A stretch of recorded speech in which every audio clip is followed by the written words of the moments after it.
Hello, everyone. Welcome to Tuesday. Yes, welcome to the Tuesday video, and welcome to yet another more informative, list structured, reflective, detailed, factual, insight video again from us. So we've kind of been on a trend all throughout January of having our Tuesday videos be a bit more informative versus just going out and thrifting. We're trying to give you guys some info, reflect, look back, look forward, do all those types of things. Look upside down, and look side to side. And this is yet another week of that. So if you were here with us last week on Tuesday, which many of you were, we talked about 21 new no-low brands, mainly brands that had kind of recently had a large fall from grace. A lot of brands that kind of really took a hit in the past year. A lot of brands that were honestly staples and sometimes even in our favorites of all times lists that were now brands that we either don't pick up at all or we are extremely picky with. Isn't that sad? So they were kind of some hot takes, at least for some of them. And a lot of you did seem to agree, but there were some here and there that didn't. So if you missed that, go check out last week's video. I will link that below.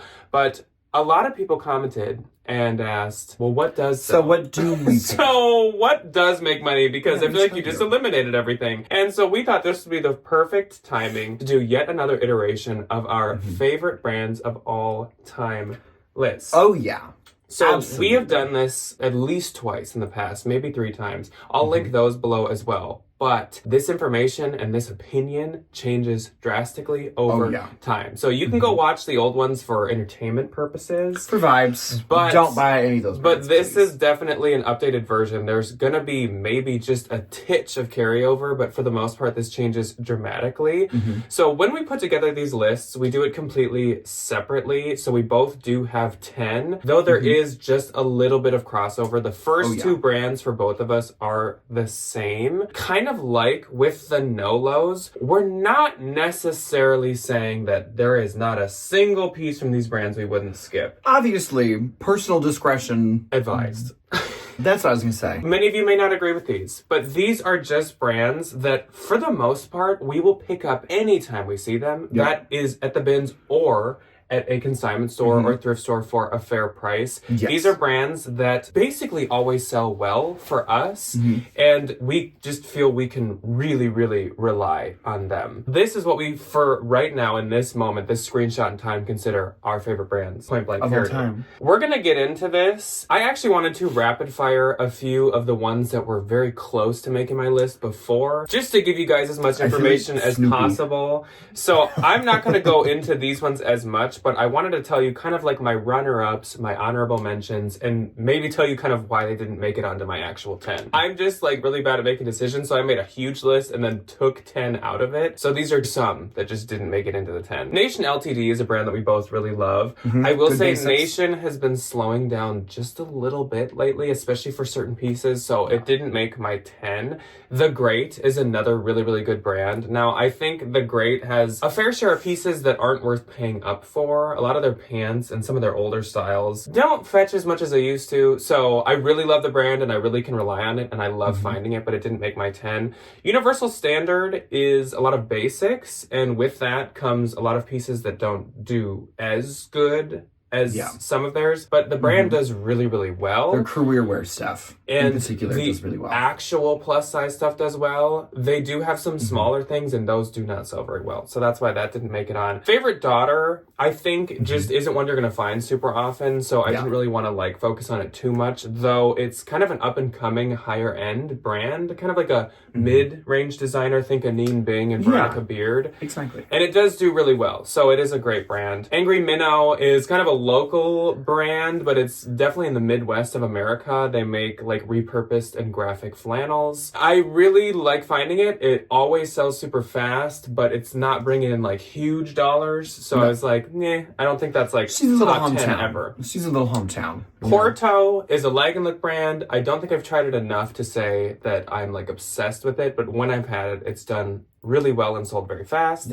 Nicholas K, I felt was just a little too high-end to put on this list. So expensive. But it does really well for me and always has. There's a brand called Poncho, which is a men's kind of like fisherman outdoorsy shirts. I've tried it once, so I didn't feel safe putting it on, but it's a really good bolo brand. Farm Rio nowadays has some hit or miss pieces, though again, it's a brand that I absolutely love to sell. Yeah. I just think like over time, I don't know if it's like on my top 10. And Lucy and Yak is one that we both really love. They make some like funky, artsy kind of kid core clothing. It always does really well, but again, I just don't know if I've had like as much experience to know if every piece she's real does well. Real obscure. Really obscure. She's real tiny. Yes. Which is fine. Now we will get into our actual top 10. We left out on purpose Free People and Anthropology. For me, both of those would have made it on. That's a little too easy. But I feel like they're a little too obvious. It's a little too easy. Most resellers would tell you the same thing. So we purposely left them out. And then, of course, we're not doing like luxury brands. If I could only sell Birkins, I would. Yeah, if I could only find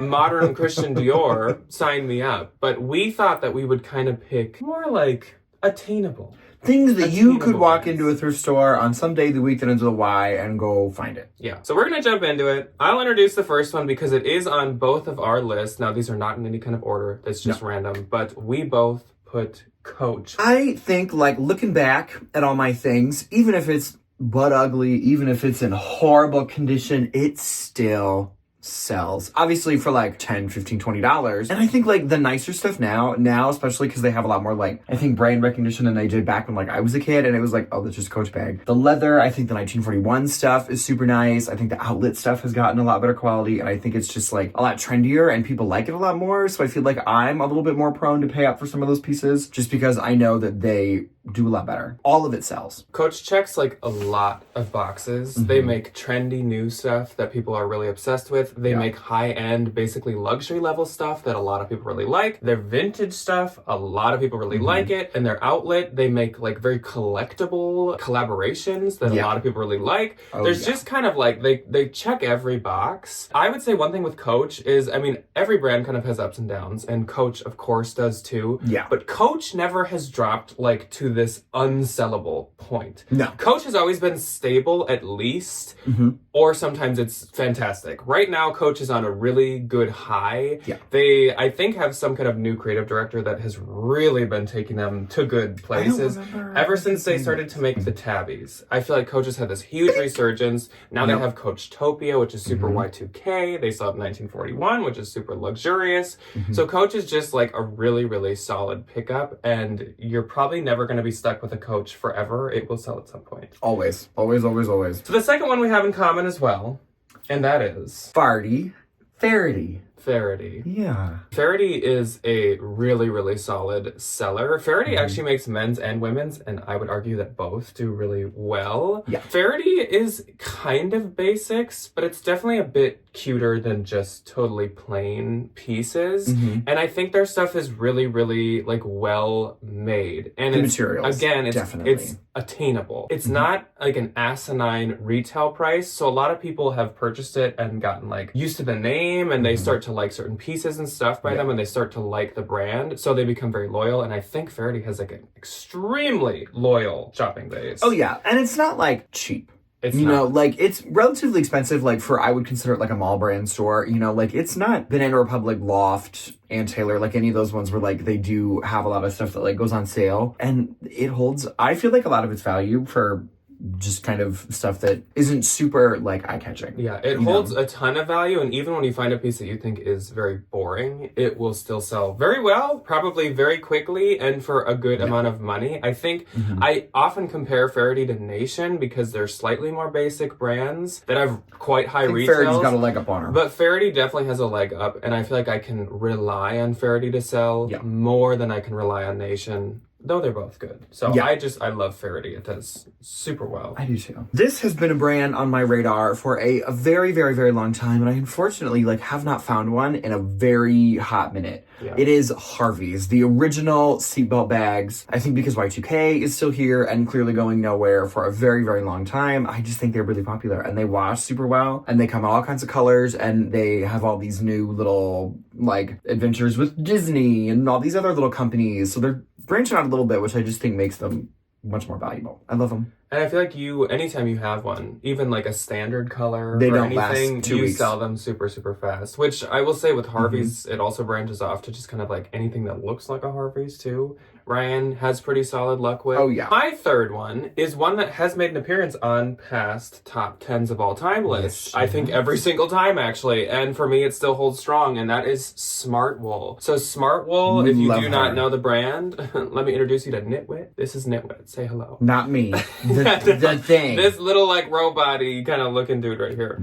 So Smart Wool is a wool brand. Very surprising. And they're known for all kinds of wool and like actual usable wool. It's not necessarily like a style or aesthetic brand. It's very utilitarian. Yeah. And they make a lot of base layers and they make a lot of sweaters to actually keep you warm. They have a very loyal fan base and their stuff is also decently expensive. And since it's not necessarily for style, it all does well because the people just want it to use it. So people will buy it. You don't look cute in your Smart Wool. You're warm. Yeah, and a lot of times as a base layer, people wear it under other things. So it can even have moth holes and little runs and stuff, and it still does well. And there are not many brands I can say that about. None. Rarely is there a brand that it can have obvious flaws and do basically as well as not having flaws. But Smart Wool definitely is that. And anytime I have Smart Wool, for the most part, it sells probably within 2 weeks. And I've noticed that it even does that in the off season, like summer and stuff. Oh, yeah. So I People go love to the Smart mountains. Wool. I know I saw some comments in the Nolo video. Some of you considered Smart Wool to be edging on Nolo. I don't agree. Interesting. I don't agree. But again, we all have totally different experiences. Yes, we do. But I still love Smart Wool. I get super excited to find it, and I definitely would like actually buy it at normal stores and stuff. Oh, to yeah. sell. Easy. My next one is Claire V. She's definitely one of the more expensive brands on my list, but I feel like because she's in Anthropologie, she's kind of in all these mall stores again, like the odds of finding a Claire V piece in a thrift store aren't like zero. You know, I've definitely thrifted a fair share of pieces. I've gotten some from like consignment stores and stuff, and every single time they sell for easily over $100 every single time. For the bags, the wallets, easy $80 to $100, and it's easy to miss. So I feel like this is one of the ones where, like, if you find a good one at a thrift store, they're not going to know what it is because there's no crazy ostentatious branding on any of these things. You know, she's a bit quiet about it, and I love them. Yeah. I really do. Oh, And they such always nice bags. sell so fast and for so much money. It always like surprises me how much money Ryan can get for them because I kind of forget how expensive she actually is. So expensive. But it's very expensive and people love. I hear people talk about Claire V, especially like resellers that buy stuff for themselves. I hear people talk about liking Claire V a lot. Yeah. And I totally understand why. So my next one probably has been on one of these lists before as well. And this is probably my most pedestrian or common to find one. And that is JCrew. Now, this one obviously heavily embraces the I'm not talking every single piece. Not point. the old stuff. No. I have, honestly, JCrew has been such a, like, staple for me. Honestly, all throughout my, like, 7-8 years of reselling. I have always had good luck with it as long as I'm just keeping up with, like, modern pieces or in-style pieces. Their sweater blazers are a staple for me. Their cocoon coats and city coats are totally a staple, and they have been for years. Anything cashmere by them, whether it's old or new, is really good. Blazers have always done really well, and they're doing extra well, I feel like, lately. I just feel like JCrew, if you know how to work it and what to pick up, is such a reliable, good brand. I feel like if I looked at every year of my sales data, JCrew would always be in like the top 5 most profit made, for sure.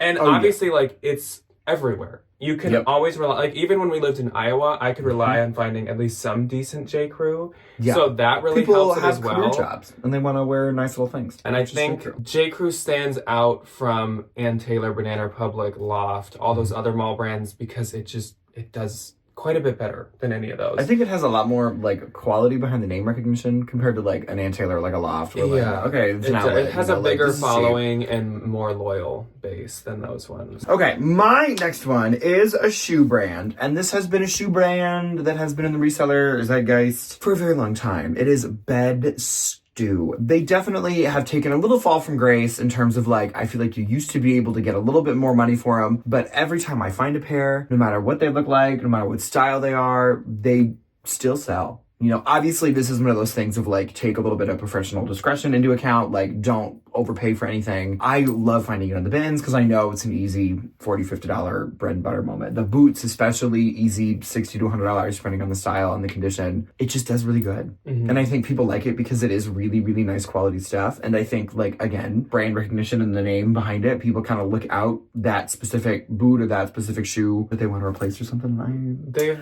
be happy to sell it to them. They've definitely like fared better than Fry with the ever-changing interest over time. I mean, like Fry has one or two styles that I think are still really popular, like the campus boots that everybody wants, but I think like just beds in general they're still gonna sell. Yeah, exactly. So my fifth one is a men's brand. This brand does make some women's, but I'm probably mainly only talking the men's here, and that is Filson. So I love Filson. Kind of like with all these brands, if I could go into the store and only find like a few brands, I would choose Filson as one of them. Oh yeah. Filson always does super well, really loyal fan base, really high quality stuff, and it can go for crazy good money. I've never had experience with it, but if you find a Filson bag, you can get hundreds of dollars for it. A lot of their kind of like shackets and wool jackets will sell for tons of money, and it also sells like fast. It goes quick. It goes really quick. Even if you think the Filson you found looks kind of like boring or plain. They all do. Just Google it. It does so well. Like every Filson I've sold is just like a check or a plaid. Or maybe striped or maybe just plain, but it still does really well. I think like Filson has the quality behind it, which is what lets it like survive so much longer. It's not, again, kind of like Smartwool. It's not people just buying it totally based off of like the name or the style. It's more just like, you know, you're getting a good quality piece. And they last for an eternity. It has always done really well for me, and I love it. Like when I see a Filson label in the bins or anywhere, like I just like my eyes go immediately. Yes, oh yeah. So exciting. Okay, my next one is another shoe brand, very different for me, I feel like, but the girl's consistent, and it's Halflinger. I was surprised by this one. I don't know how to say it, but I like don't really think these are the cutest looking shoes, but I don't think anybody's really wearing these to be super fashion forward. They are comfortable, they are warm, they come in every single variety of color pattern with every single creature thing embroidered on them. Do they? Yes, they do. I don't know much about this brand. And they always consistently sell for me. I like don't know what the hype is about. I don't own a pair personally. I'm a Birkenstock girl instead of a Herflinger queen.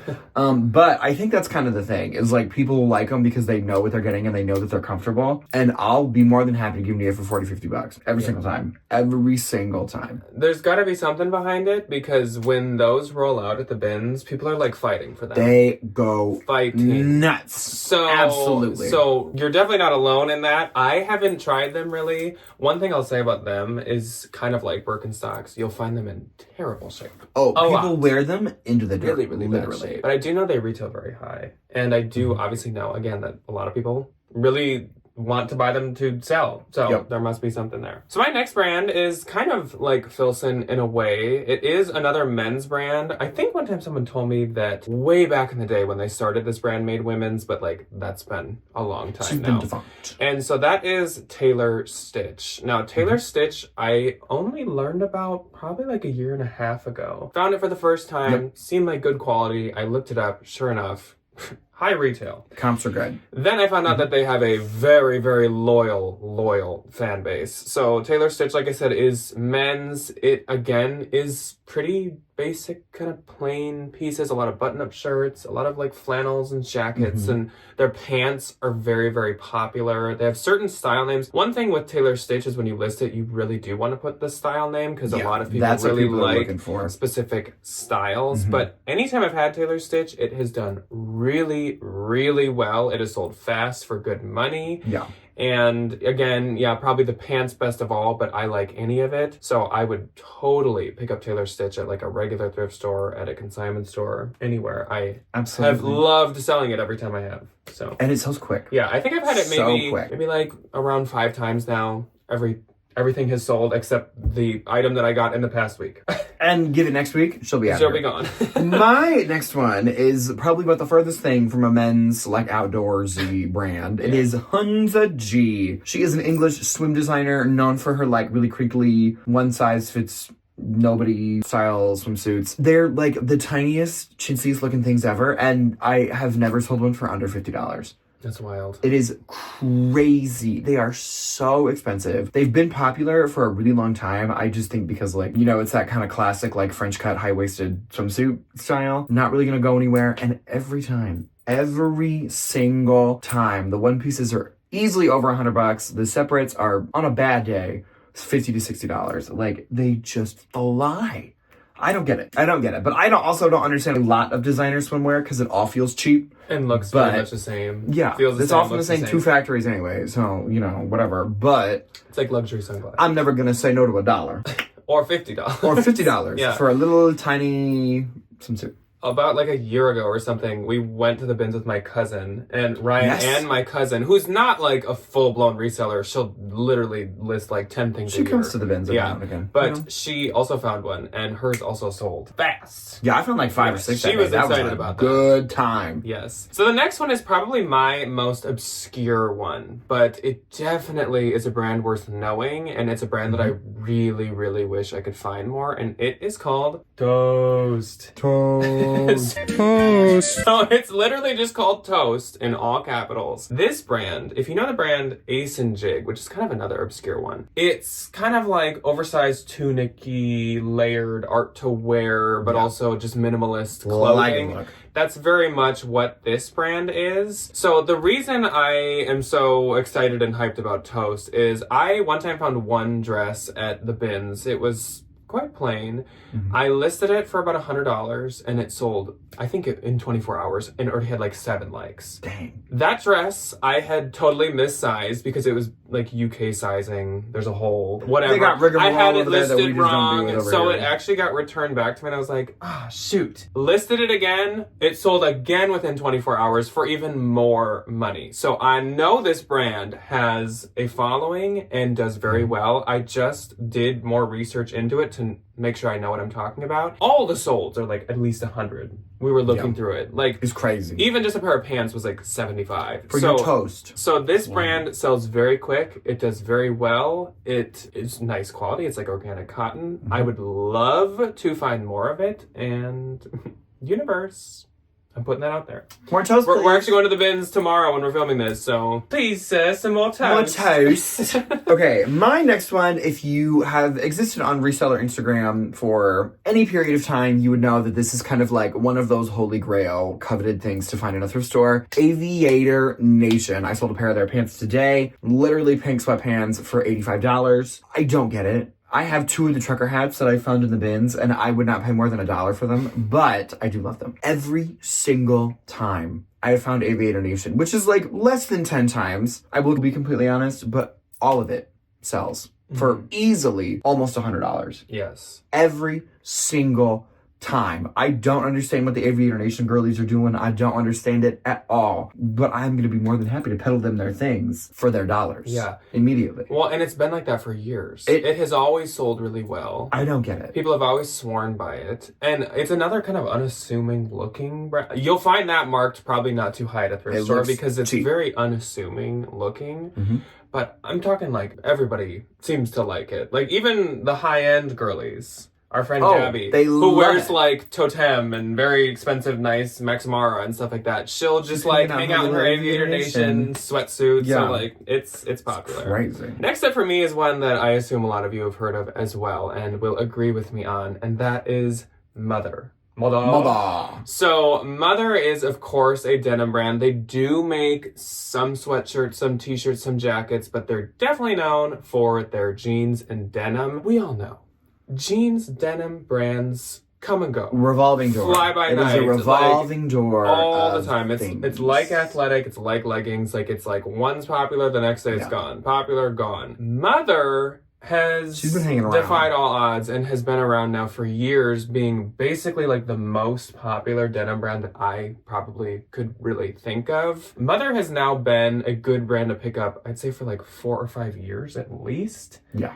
And it still is. Anytime I have Mother, It sells so well. Mother is the only brand that I can think of that I feel like I could still sell a pair of skinny jeans from. I think so too. Because Mother's just that right. popular. And like there is no other brand that I could sell skinny from in 2025. Nope. Mother's amazing. I would love to find it more. Some people find it all the time. I find it every once in a while. Every now and again. Wish I could find it more. So. It does so good. I love Mother jeans. They do too amazing. Good. My next one is definitely kind of a thorn in my side.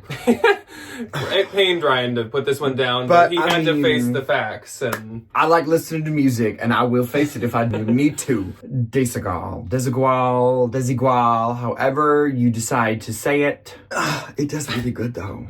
It does really good. I don't have a single piece hanging out in my closet still, which is crazy. And like, it's like every time I find it, I'm just like, oh God. And then I throw it in the cart, and then oh God. And then I ship it. Every time. And it's gone. Every single time. I think this is the universe, like poking and prodding me of like, here's these funky Spanish garments that you get to peddle. Yeah. I mean, it's expensive retail.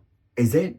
I think so. Like, decently expensive. I have been into a Desigual one time before I, like, knew what it was about, and I was just like, this is wild stuff. Every time I pick it up... It's crazy. Like, when I go to the Benzo alone, and every time I pick it up for Ryan, I feel like I'm playing a really mean prank. Or like I'm doing something mean.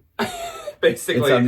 It's a cruel joke. But every time, then that next, like, What's Up Sunday, you'll be talking about it. Literally, this example. That's what I have to remind myself every time is like, no, this makes him good money. I think it was last week, you found a dress that was like a high-low dress. When have you ever heard of a high-low chiffon chevron dress selling and the year starts with 2020 whatever? Yeah. Like, never. No. And I get this one from Desigual, and it sells in like 4 days. Okay.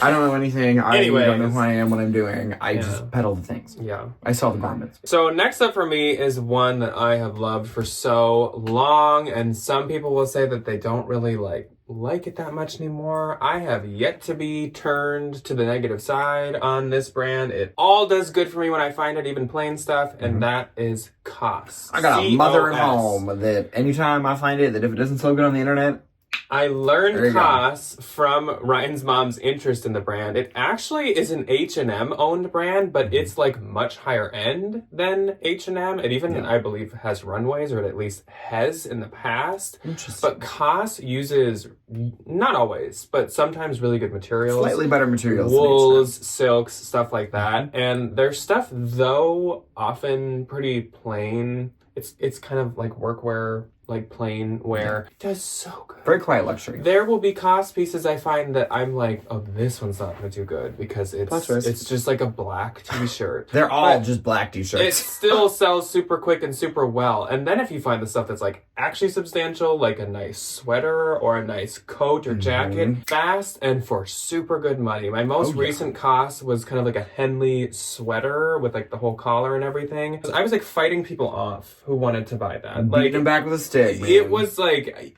overnight it got like 12, 15 likes or something like that, and it sold fast. So crazy. I love COS. I have yet to have a piece that I struggle with. It all does good. I love COS.